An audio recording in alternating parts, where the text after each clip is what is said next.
Good morning and afternoon, everyone.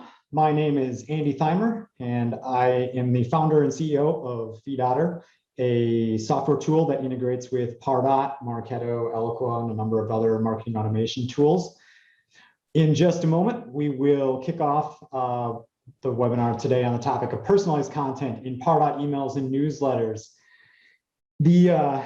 I'm not a big one for webinars and thought leadership content, so my marketing team has really pushed me to get on the call today and talk a little bit about many of the customer conversations I have had over the past 5-6 years of starting and building Pardot. And one of those very common conversations is the topic of personalized content.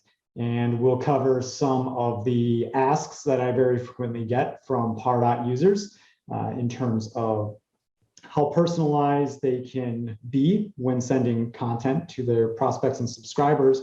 And then also drilling down through some of what it takes to actually achieve sending personalized content in your Pardot emails and newsletters, which is probably the larger issue at the end of the day.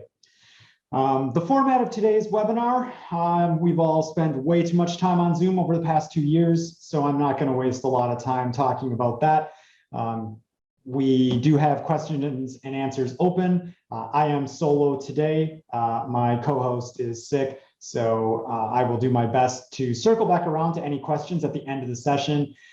We will also be running a variant of this presentation at Par Dreaming in October. So we will, at some point when we send out the recording of this event, we will also include a link to sign up for Par Dreaming and be sure to hit our event there. We're running a couple workshops and doing, they have an open chat room / workshop area that we will be running one on Pardot email newsletters. So you can jump in, ask questions, and our team will be there to talk to you about how you can make your newsletters better. All right, again, a little bit of welcome to those of you that are still joining. We are going to kick off the content and roll into the slides.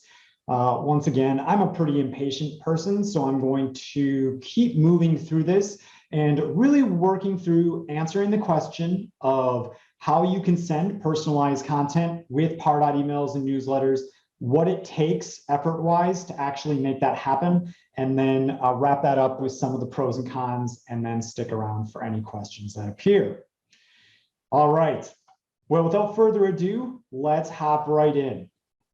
What we're not going to talk about today is we're not going to talk about first name and last name merge tokens. That's not real personalization when it comes to content. We're going to talk about giving your prospects and subscribers a way to tell you about the types of content that they're interested in receiving via email. So we're going to use preference centers. We're going to use custom fields. We're also going to look at a couple different preference center options. There are some really basic options. There are some more advanced options we've seen from customers as well. We are also going to talk about how you can optimize your email creation. What are the best practices when creating content emails that can save you some time when you are creating the emails, because that will end up being the most time-consuming part. All right. A quick overview on what is content personalization. Well, again, as I mentioned, giving your prospects and subscribers a way to tell you about their interests and the types of content they wish to receive. And then the second half, honoring those selections. Who has been at a company that built a really nice preference center, put a lot of interests and personalization options in the preference center, and then didn't use those a whole lot when it came to sending emails. Yes, me. My last company. The results when you personalize content, prospects and subscribers are happier. They get the content that they receive and nothing else. That definitely results in more opens and clicks. We typically see upwards of, a typical open and click rate will go from 20 to 25% for standard content into the 30, 35, 40% when you dial your content into the topics that the users are asking for, and it will reduce unsubscribes in most cases as well. Caveat, everything with content is going to depend on the quality of the content your team is producing. All right, so let's dive right in. What are some common types of content emails that people want to send out? Really, we focus on two different types or see two different types of content-based emails. We see notification emails. So these can be emails that go out every time a new blog post is published, or a new podcast episode is released, or maybe a new video or tutorial or training or a presentation like this is published on the web. Very common for businesses to give their subscribers an option to select what types of those content items they wish to be notified on. The details in those emails, you can see they're usually a one-off type of content blurb. There's either a single blog post or there's a single podcast episode with a unique single call to action in either case. The other type of email that we see very frequently is a newsletter, and the newsletter is the more complicated version of that. The newsletter is going to typically consist of multiple sections of content. Perhaps even some advertising blocks, but having categories or different blocks of content that appear in a newsletter, and then using the tools inside Pardot to personalize that and only show subscribers the categories or the types of content they want. And we'll dive into that example shortly. All right, number one, as I was preparing for this presentation, I received an email almost verbatim from a customer that wanted to let users subscribe to content categories and then send that notification every time there's a new post on a category of content the users subscribe to. This is that standard notification mechanism. So we'll work with that use case first and talk about how that can be accomplished with Pardot today. The Pardot tools available for that particular use case, we're going to use Pardot lists, and we're going to use Pardot preference centers. We do recommend using preference centers where available. Pardot has that feature built in, and the Pardot preference centers are great from the standpoint that they count as an unsubscribe link. So while you could build a landing page and drop a custom form on there with some custom preferences, that may be desirable in certain circumstances, but overall, we see the best practice most people collecting preferences on the standard preference center page. The caveat with doing that is that everything on that page is going to be a list membership. So in the basic sense, we are going to create a simple preference center, and we are going to create 3 lists that give our subscribers the option to tell us what types of content they want. I've set up a basic example that will allow my subscribers to tell me they want content about Pardot, about Marketo, or about the feed otter product. And they can choose those boxes, and those are going to put the prospect in one or all of those respective lists. The full process that is going to occur then is that when a new content item becomes published, a blog post, an episode of a podcast, etc., the marketer, you or me, will create a new list email. We'll update the desired fields, so the title of the media, the description, the link, maybe an image, and then we're going to actually target that list email at the particular list as referenced in the preference center. So maybe it's you have a piece of content that belongs in the Marketo and Pardot categories, you would include both of those in your target list. And if you want the feed otter category, you would simply target your email to those different categories. Now, this process is possible if you do not produce a lot of content. If you're producing, we say typically less than 3 posts a day, it is feasible for most companies to execute a process like this where they're manually updating that singular email and scheduling a list email and targeting it to the preferential lists. You do still have to build the email, which ends up being the more complicated part of the process. And this is where a lot of why we get to that that place where we don't send the personalized content emails sometimes is because a lot of that time sink goes into editing and updating that email every time there's a new piece of content. A couple tricks with Pardot that you can use to streamline that and prevent errors. The best one is to use the Pardot region token, or that's not a token, that's an HTML attribute inside of your emails. I actually was researching this and found a great article over at Jenna Moldy's blog that talks about using these regions and doing just this. What was really nice about this is I was able to go into my podcast email and I was able to edit the source code of the email and add a small region attribute to the actual code of the email. And I actually added 3 or 4 of those to the title area, to the image area, to the title of the podcast, the link, and the description of the podcast details.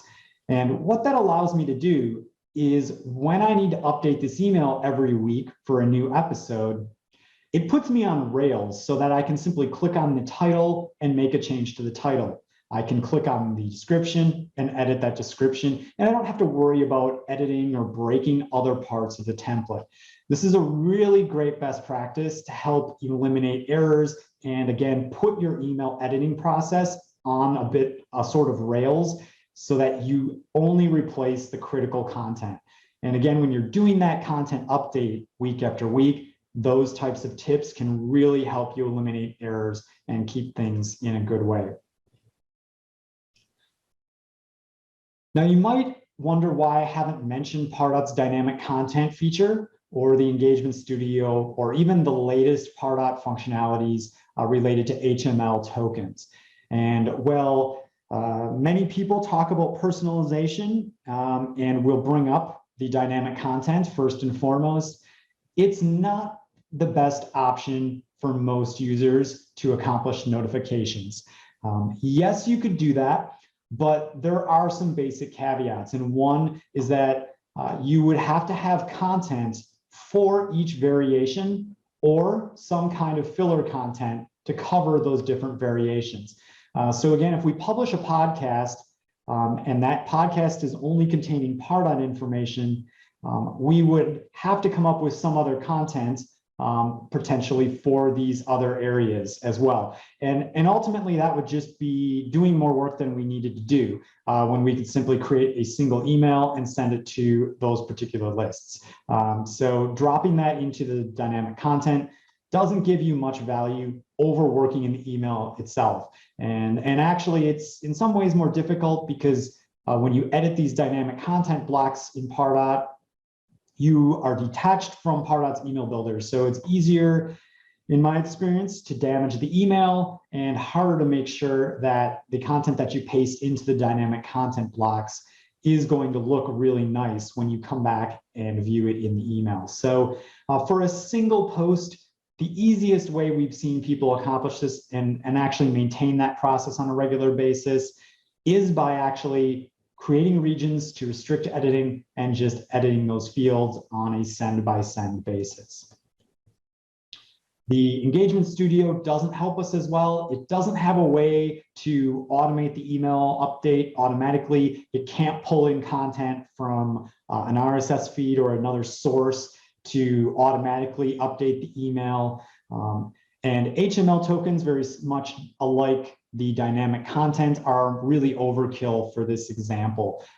It's going to be generally easier for most people to just edit the content in the email and send out that individual list email. So we're going to bypass using dynamic content in HTML for this example. When you're doing notifications, building that email by hand and just updating the content bits is the fastest way to get there. So what are the state of personalized notifications with Pardot? Well, you need a basic preference center. You need to create a few Pardot lists for each category or interest that you want to give the user. And then a very basic email template that you can have some sections in. A couple of considerations is that a human must create each email manually. So when a new piece of content is published, you're going to create a new email. you're going to send the content email to the particular lists that match the categories or interests attached to that piece of content. The preference center is really basic, so just simple lists, nothing extra to do there. It's important to know that lots of categories are going to be less manageable. We typically recommend people stay within 5 to 10 preferences, interests, categories, and the like. Once you get beyond that, it becomes very difficult to manage and target the lists and the content to those different categories. And the biggest caveat or consideration is that doing this does require discipline. Perhaps scheduling a time each week, having a regular content schedule dedicated to putting that content in the email and sending it out. Those are the most difficult parts of this process because it's going to require you to have the discipline to do that time and time again. Moving on to the second use case, which is the personalized newsletter. That's a regular newsletter that has lots of different sections of content where the content is going to shapeshift or change based on the preferences the user has entered in.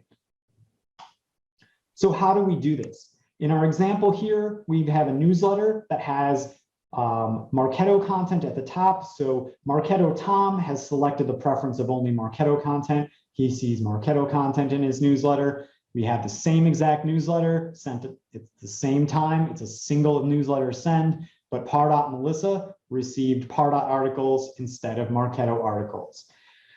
How is this newsletter possible? Well, the good news is that it is. In fact, Pardot is actually ahead of many of the other B2B platforms in terms of its capability to actually accomplish a single email send that shapeshifts the content. The Pardot tools we have available to accomplish that, again, are dynamic content, custom fields, automation rules, lists, and preference centers and forms and landing pages. So we can use combinations of these Pardot tools to do some different things and get us to the goal of building that newsletter that will shapeshift and change the content based on the downstream prospect recipient. This all starts with a preference center again, and we typically see and recommend people use a standard Pardot preference center for this. That means that once again, you'll need to create a checkbox or list for each preference. So again, I stayed with my same example. If we were using categories of content, you could have a preference center that has Marketo, Pardot, Eloqua, Salesforce, developer, all sorts of different topics and categories. Again, really a good idea to stay within that 5 to 10 range maximum, or things can get really hairy. The key to know is that using that preference center, you will need to create one list for each interest or preference. Now, the secret to getting to these types of conditional newsletters is using custom fields and automation rules to sync the custom field value to the Pardot list. Whether we use HTML conditionals to show and hide different content regions, which is what you're seeing in my screen example right now, or we use dynamic content, neither of those Pardot features allow you to simply say, is the user in list Pardot? Don't show or show a region. Unfortunately, they only allow you to use a custom field or field. So that requires us to go from the list that we collect the preference from and then create a matching custom field in Pardot for each one of those lists. So we create for each one of our subscription preferences, we create a custom field that is of type checkbox.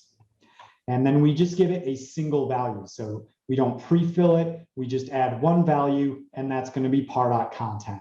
And what happens is whether you're using, again, dynamic content or HTML, you're going to simply have conditionals here that say, if that field is filled in, show this block, or show that block. So a user or recipient that checks all three preferences and wants to see Pardot, Marketo, and feed outer information is going to see all three of these blocks. If they only have 2 of those options checked, they would see the requisite 2 areas of content in my newsletter. So we've created lists. We've created matching custom fields in Pardot, type checkbox, and they have 1 value. The last step is that we need to create automation rules to sync up those lists and those custom fields. So we create 1 automation rule for each of our preferences or interests, and we set up the rules such that the prospect list is a member of, so when somebody joins our Pardot content list, we update that custom field to the value that we supplied. And what that's going to allow us to do then is if somebody joins our Pardot content list on the preference center, they will then, their custom field will turn to true, and then we will be able to use that to conditionally show them content in the newsletter. So that is the secret, technically, is to have lists on your preference center, custom fields, and then tie those 2 together with automation rules. It does get to be a lot, and there's one of the reasons that I've been repeating myself saying keep it to 5 to 10 interests or preferences at the most, because by the time you have 5 or 10 lists, you have 5 or 10 custom fields, and you have 5 or 10 automation rules. That can be a lot to keep track of and remember what all of those pieces do and make sure that they stay intact. So any more than that gets more complicated.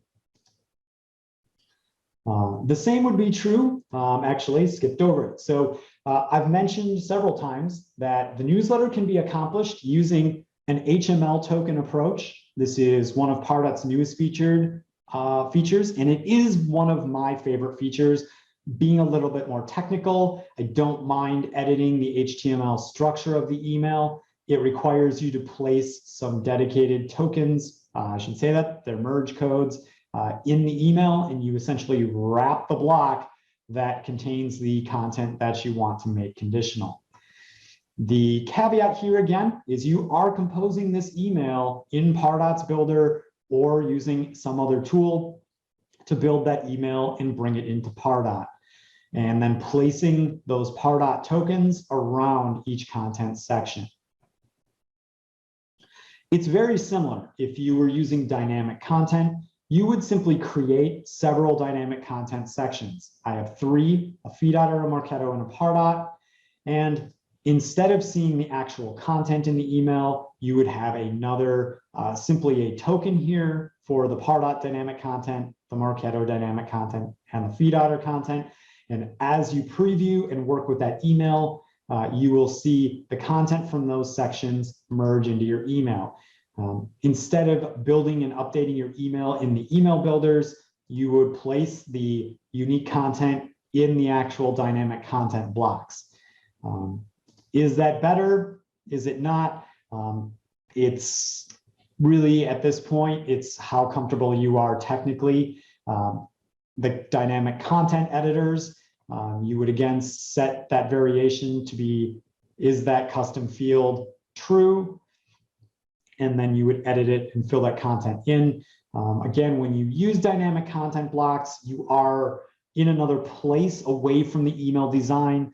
For me, that's never felt right. I prefer to edit the email in the email editor, add these if conditionals around things, and then be able to see exactly how things look rather than go back and forth between dynamic content and the email builders. So if you're very comfortable with dynamic content and have been using it for other purposes, that may be appropriate, but it does have that caveat of that you would still create those sections and build those into your email. All right, so where does that leave us with the state of the personalized newsletter? It's possible, great news. You have a basic preference center that has lists. As I mentioned, you create 1 list for each category, you 1 custom field for each category, and 1 automation rule to tie those all together. If you want to use HTML, you'll need to have a slightly more advanced HTML template. You'll need to know how to edit the code and build the email each time you want to send that newsletter in HTML. If you choose to go the dynamic content route, you can have a slightly less advanced HTML email template. You can place the tokens in there for dynamic content, and then you're responsible for updating content in the dynamic content modules part of Pardot. There's a couple of considerations to have. If we're sending, we'll say we're sending a weekly newsletter, the biggest consideration is that you must always have some default content in your email. If you're sending that newsletter to a group of people, say it's your newsletter list, and you want that content to shapeshift on preferences, there is always the option that that newsletter may go to somebody that has no preferences selected, and you need to decide what you're going to do. Are you going to send them all of the content? Are you going to send them some other general content? Are you going to send them a message that says, hey, it's great to hear from us, or great to hear from you, here's your update. You can customize this, go here to our preference center and select some options to receive items and more news and information in this email. So you must always have some content, or you need to have a mechanism to take people out of your newsletter list if they don't have a preference selected. Again, dynamic content, if you go that route and use Pardot's dynamic content module, it can be difficult to style. It gives you kind of that mini HTML editor. Sometimes it's difficult to maintain the structure and stability of things. HTML, on the other hand, requires editing of the HTML code of every issue every time. And all options require a decent amount of human email building. In all of these cases, you still are going to need to build that email every week, every month, every time. So you'll still need to be responsible for copying and pasting code in from your blog posts or podcast or news articles or website, wherever that content's coming from. It still needs to be built by a human each time. So a few more takeaways. Both notifications and newsletters can certainly be personalized, and we've seen lots of people do them. I've had this conversation where people come into the conversation saying they want to have 40 categories, 50 categories, and give their subscribers all sorts of preferences. We usually end up whittling that down to 5 to 10, making it manageable, and using one of the approaches that I've talked about today. Surprisingly, in some regards, Pardot does it better than almost everybody else. HubSpot, Marketo, Eloqua, they honestly, none of those tools in the B2B space do a very good job of allowing you to shapeshift and personalize content. Pardot's conditionals, especially with the addition of the HTML content, technically allow you to do a really good job of personalizing that content and getting to a place where you can shapeshift a newsletter to only show the subscribers the preferences that they want. The challenge there is that you must manually build that email, and replacing that content, testing that is tedious and time consuming. And that is one of the dangers of trying to do personalized content emailing, is that that process may not be worth it at the end of the day. It's easy to break things when you are copying and pasting, so you need to test. You need to have the list, the custom fields, the automations, and the preference center. There are some additional options for that can get you a little bit further in terms of some advanced options as well. So really it whittles down to, is it worth it? Is creating the custom fields, is manually creating a process to fill in the email every week, or building that newsletter every week and all the variations, is it going to be worth it for your marketing strategy? But take into account all the things that you need to do, and especially that manual process of editing and building that email each send cycle. Is it worth it for you and your business objectives? One other thing that I'll share with you, as I was preparing for this webinar, I succumbed to my developer side and started trying to see how far I could push the Pardot preference centers. And so I created a couple of examples that actually embedded a second or third Pardot form into my preference center. And this is something you can do as well to give your users even a little bit more flexibility. I created the standard preference center and created some list memberships up at the top. So I have blog updates, a newsletter and a podcast. So think of blog updates being a notification, the podcast updates being a notification, and then I have the weekly newsletter that's going to shape shift based on the preferences. And then down below, I have a second form. So this is a standard preference center. This is a standard Pardot form that I've configured to have those custom fields again to collect the interests. So here the user can select to be on certain lists. Here they can tell me which interests, and then I have the best of both worlds. I have them opted into specific lists, and I know what type of content they're interested in. And again, these are the same custom fields that I used earlier. I'm just combining those. It's not perfect. There's two buttons. You can, you're gonna update your interests, click that to save it. You can update your list, click that to save it. I was not able to find a way to get down to one button. So if anybody knows how they can make this more robust, that would be fantastic. I can't exactly leave the presentation today without a 2-page plug for my company, because it does cut down the process and the time associated with putting the content in these emails.